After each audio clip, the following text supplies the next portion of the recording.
Mateus capítulo 13 é uma sessão rica em histórias, em parábolas. Jesus, quando vai ensinar as verdades profundas acerca do reino de Deus, ele falava através de parábolas. E aí, novamente, uma confirmação do que foi dito pelo profeta Isaías. Então é preciso resgatar esse movimento de que Mateus está toda vez linkando os ensinamentos de Jesus, os movimentos de Jesus com o que os profetas falaram.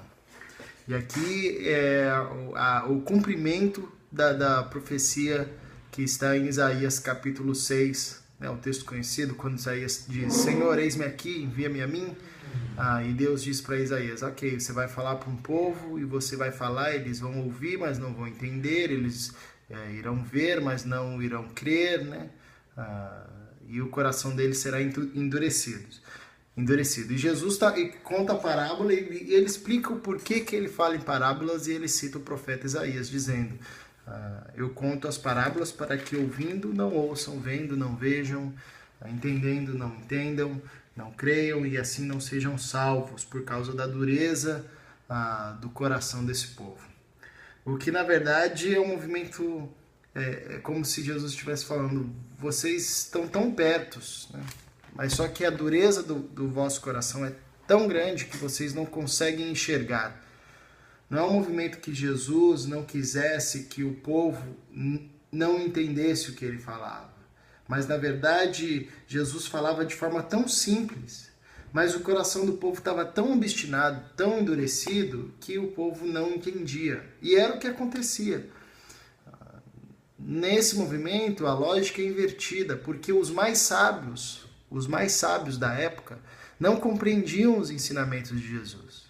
E os mais tidos ou tomados como ignorantes da época compreendiam os ensinamentos de Jesus.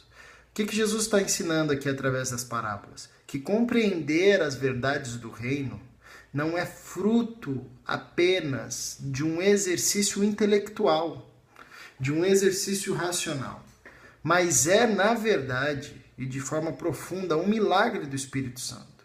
É Deus que revela para nós. E dessa forma, Jesus falava sobre o reino da forma mais simples que existia, através de parábolas, de contos populares, usando figuras de sua época, figuras populares. E os mais sábios, os mais letrados, ficavam confusos e não compreendiam. Porém, os mais simples compreendiam as verdades do Evangelho, porque compreender as verdades do reino de Deus não é fruto do intelecto humano. É necessário um milagre, gerado pelo Espírito Santo para que a gente entenda a revelação.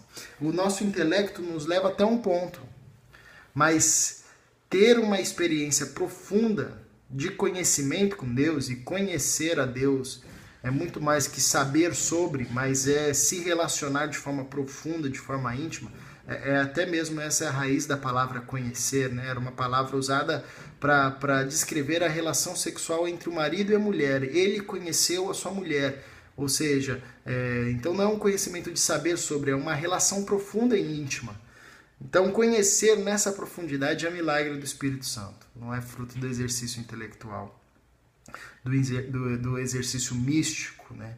Das ações humanas, mas é um milagre de Deus. E Jesus conta parábolas. E as parábolas, elas possuem o mesmo fio condutor, né? O Evangelho é a semente que cresce, que frutifica e que é desprezada e que é menor, mas que cresce e se torna maior entre todas as árvores plantadas. O mundo é esse campo onde o semeador saiu a semear, só que o inimigo cultivou uma semente estranha e cresceu confundido, e aí o que parece que é não é, e o que é realmente está misturado com o que não é, mas só que nós não temos autoridade para tirar isso, só que Deus fará isso no dia do julgamento final, ceifando os seus para os seus. Então ela tem um mesmo fio condutor entre as histórias, né? Num segundo bloco desse mesmo capítulo, a gente vai ver o que a descoberta do reino de Deus traz no nosso coração. É como alguém que encontra um tesouro, é como alguém que encontra uma pérola de grande valor e negocia tudo que tem, abre mão de tudo que tem por isso. É o encontro com o reino de Deus. Então Jesus começa ensinando sobre o reino de Deus através de parábolas, para que fique claro que o conhecimento do reino de Deus não é fruto de uma ação intelectual, mas é fruto de uma revelação do Espírito. De tal forma que Jesus, falando da maneira mais simples acerca do reino de Deus, confundia os sábios. Os sábios não conseguiam distinguir ou entender o que ele estava falando. Então, que o Espírito de Deus ilumine o nosso coração e a gente possa compreender e conhecer de forma profunda